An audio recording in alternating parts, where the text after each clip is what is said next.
십자가 위에서 네 번째 우리에게 주신 말씀, 나의 하나님 나의 하나님 어찌하여 나를 버리셨나이까 라는 말씀입니다. 예수님에게 있어서 하나님은 완전하신 아버지셨어요. 그리고 우리 주님께서도 하나님께 어떻게 보면 완전한 아들이셨죠. 그러니까 하나님과 예수님 사이는 완전한 부자 사이이십니다. 완전한 교제가 있었고 완전한 사랑이 있는 그런 복된 관계였어요. 그렇게 완전한 사랑을 누리시던 예수님께서 십자가 위에서 하나님 아버지께 버림을 받으셨습니다. 여러분, 이 버림받았다라는 것이 얼마나 참혹하고 슬픈 일인가? 여러분, 그것에 대해서 여러분은 얼마나 아십니까? 정말 매몰차게 버림받는다. 여러분, 그것은 예수님께 있어서 십자가에 위해서 가장 가슴 저미는 아픔입니다. 그 아픔을 느끼셨다라는 거예요.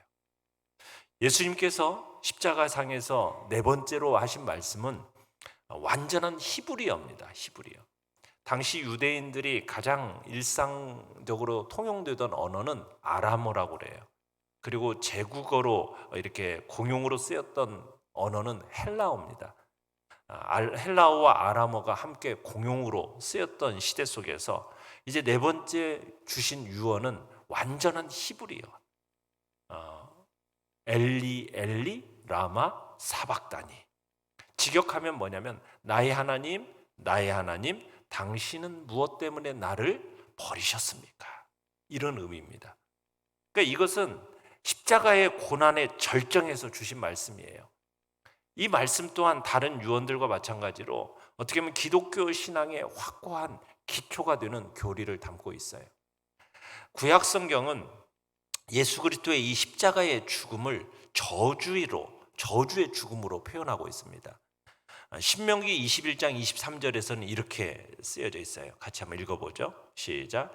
그 시체를 나무 위에 밤새도록 두지 말고 그날에 장사하여 내 하나님 여호와께서 내게 기업으로 주시는 땅을 더럽히지 말라. 나무에 달린 자는 하나님께 저주를 받았음이니라.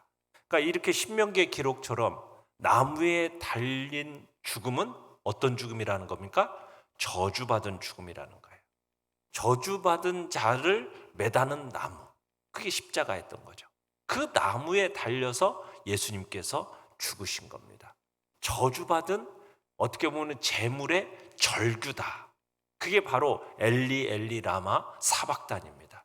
자, 그런데 하나님을 향해서 이렇게 부르짖고 있는 분이 바로 하나님의 아들이셨다는 얘기예요. 성경은 우리 주님께서 십자가에서 못 박히신 시간이 유대 시간으로 하면 제3시라고 되어 있습니다. 우리 시간으로 이렇게 하자면은 3에다가 플러스 6 더하기 6을 하면 돼요. 그럼 몇 시겠어요? 오전 9시가 되는 겁니다. 그러니까 주님께서 못 박히신 시간은 오전 9시에 못 박히셨어요. 자, 그리고 나서 12시부터 12시까지 3시간 동안에 우리가 어제 그제 살펴봤던 저들을 사하여 주옵소서, 또 네가 나와 함께 낙원에 있으리라, 그 다음에 세 번째 말씀은 우리가 보지 않았지만 보라 내 어머니라 라는 이 세 번째 말씀까지 9시부터 12시까지 이 세 유언이 주님의 입술에서 나옵니다. 그리고 나서 이제 제6시, 그러니까 오늘날로 하면 오전 12시죠.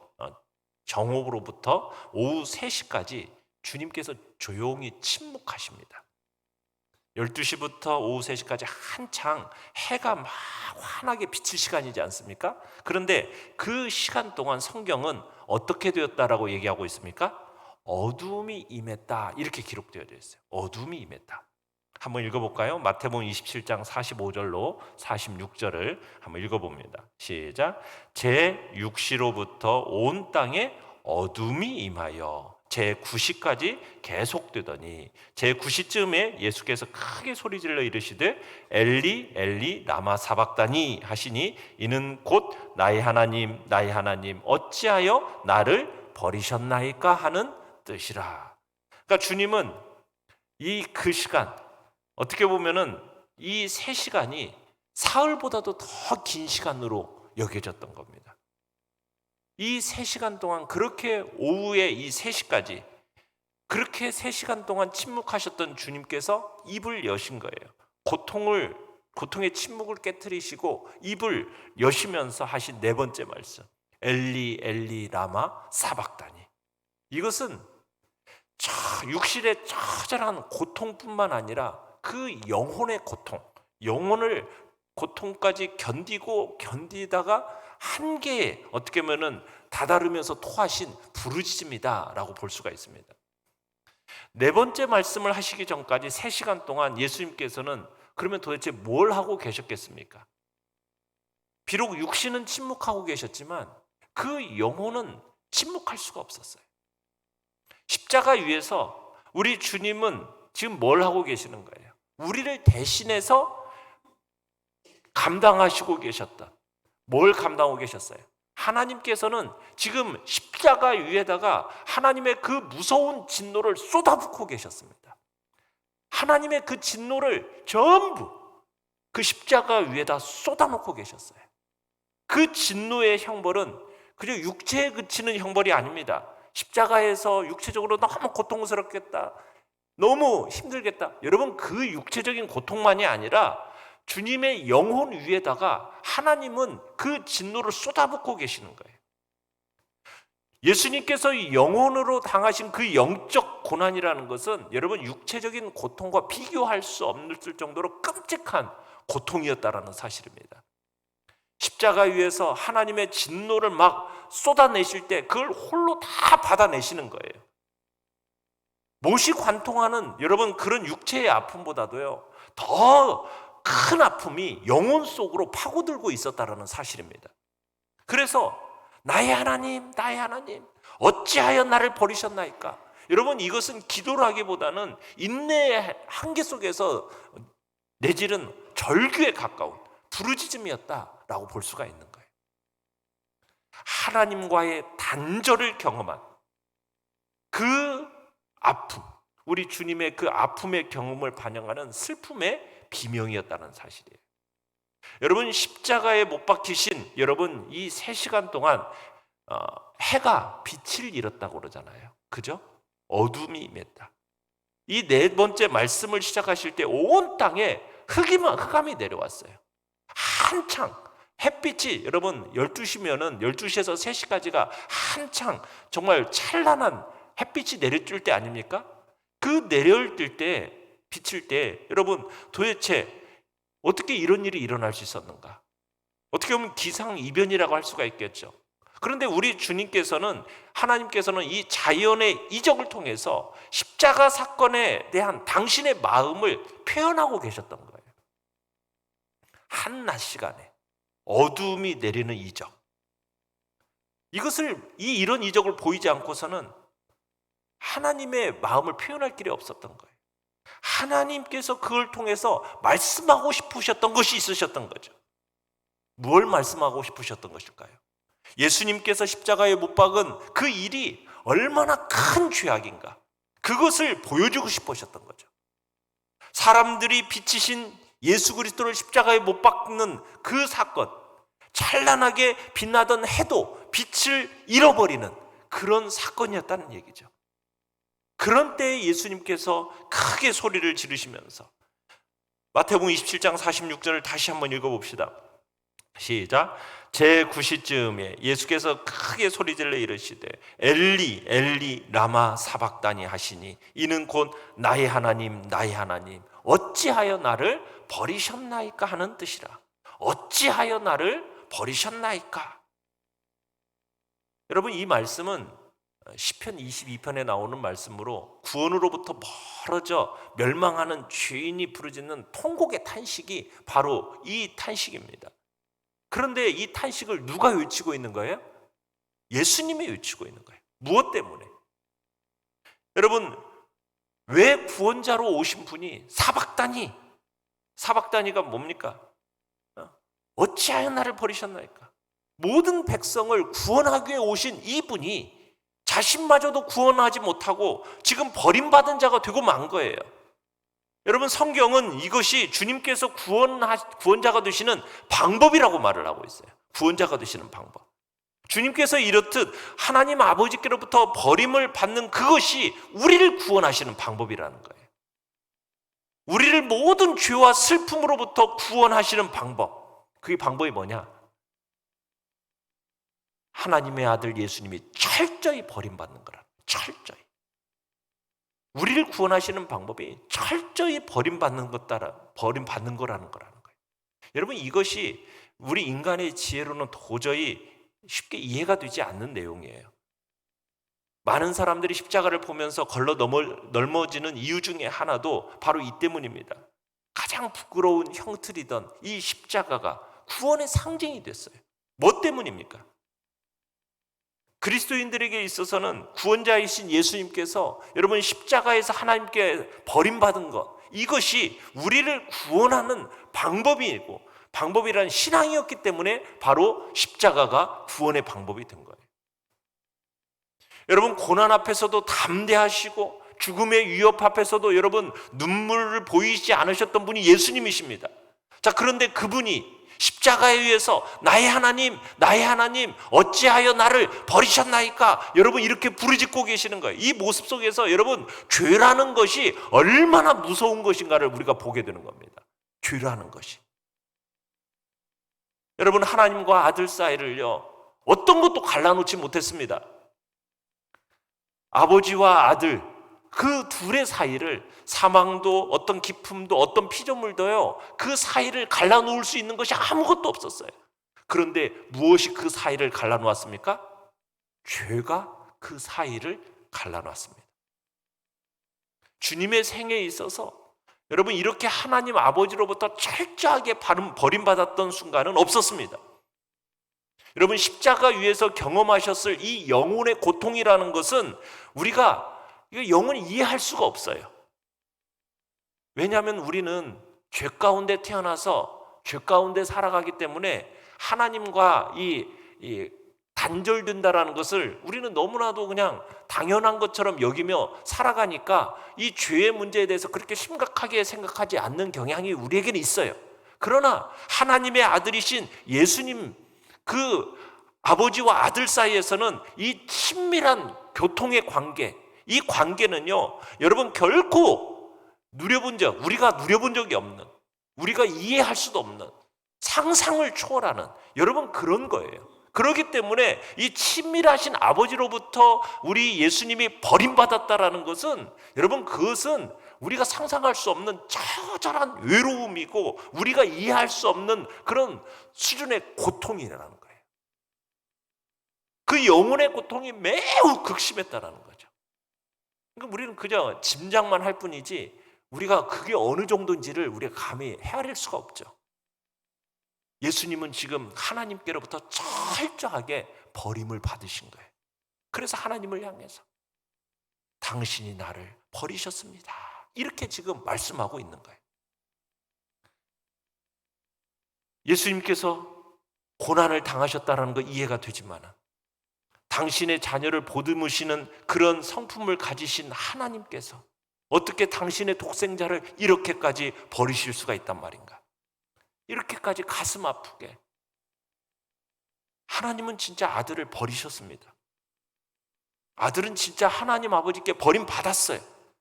십자가에서 쏟아지는 그 부어지는 하나님의 그 진노의 절정은 주님의 영혼이 아버지로부터 버림받았다라는 거예요. 버림받았다.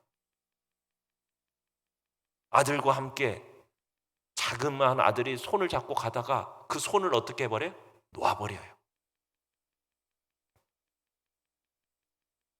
의존하던 그 아버지의 손을 놓쳐버리는, 그냥 그런데 놓치는 정도가 아니라 버려버리는 거죠. 예수님의 영혼은 정말 진토에 떨어지는 것처럼 버림받았어요. 육체는 저주를 받아서 나무에 매달렸고 아버지는 이제 아들을 홀로 그 고난의 십자가 위에 버려 두어버리셨어요.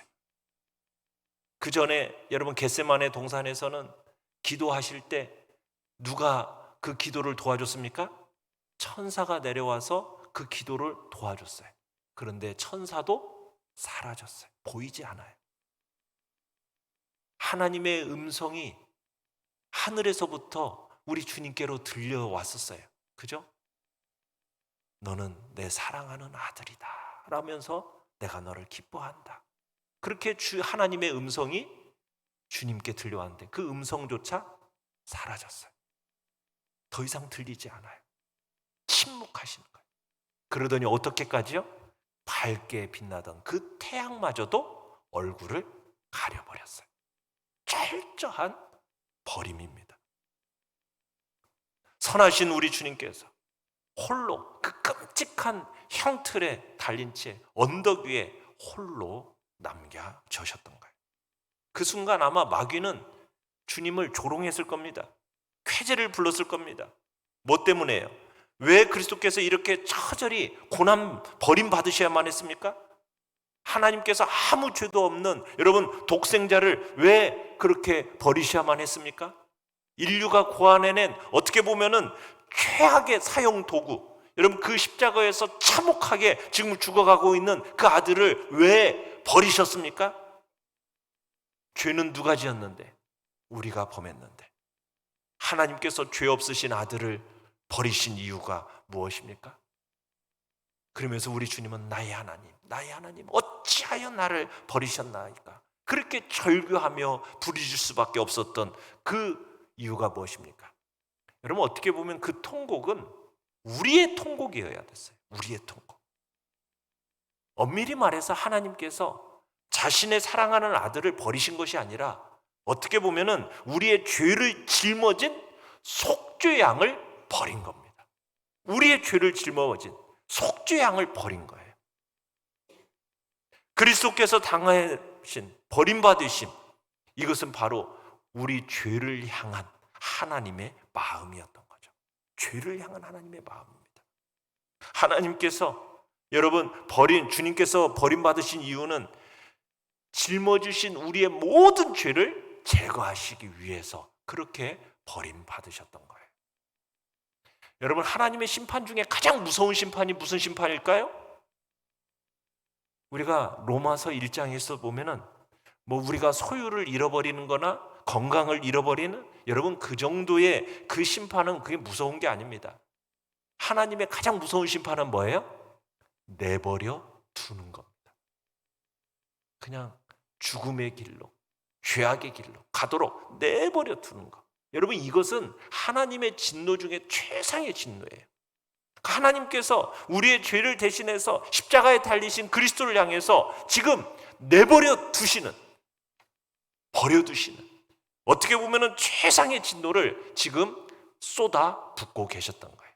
그리고 주님은 그 버림받으심으로 말미암아 하나님께 버림받은 우리를 살리시기 위해서 지금 그 모든 진노를 다 감당해내고 계셨던 것이죠. 부르짖는 우리 주님의 음성이 들려오는 여러분 십자가 아래서 하나님께 버림받는 그 영혼의 고통의 그 깊이를 우리가 깨달아야 하는 것입니다. 나의 하나님 어찌하여 나를 버리셨나이까? 여러분 절규하시는 이 주님의 탄식 앞에서 우리의 죄를 남김없이 도말하시려는 여러분 하나님의 의지를 우리는 보게 되는 것이죠. 우리의 모든 죄를 홀로 담당하신 채 여러분 사랑하시던 당신의 백성들도 버림받으시고 어떻게 보면 하나님의 그 사랑하는 제자들로부터도 다 버림받았어요. 그러더니 마침내는 하나님 아버지께로부터도 버림받으셔야 했다. 여러분 그 주님의 영혼의 그 외로움, 여러분 그 고통의 깊이 우리는 짐작할 수도 없어요. 그 고난의 깊이와 무게 무엇으로 다 표현할 수 있겠어요? 표현할 수가 없죠. 선하신 그 주님의 그 버림받으신 고난에 대해서 우리는 감사할 수밖에 없는 것입니다. 예수 그리스도께서 십자가에서 행하신 위대한 일은 바로 죄범한 영혼들에게 부어지는 그 끔찍한 진노를 우리 대신 감당하셨다라는 사실입니다. 죄로 말미암아 드높은 그 담을 허물어서 이제는 하나님과의 하나됨을 위해서 친히 그 담을 허물기 위해서 그 모든 고난과 고통을 다 감당해 내셨습니다. 그러므로 말미암아 그 육체의 찢어지심으로 말미암아 어떤 일이 일어났습니까? 하나님과 우리 사이에 막혀졌던 휘장을 위에서부터 아래로 쫙 찢어버리심으로써 이제는 죄인들이 전능하신 하나님으로 앞으로 나아갈 수 있는 길을 열어내셨던 거죠.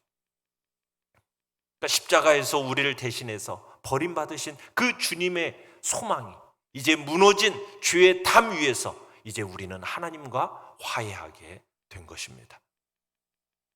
여러분, 우리의 죄가 그리스도의 슬픔의 이유였고 우리의 허물이 여러분 그분의 고난의 원인이었습니다.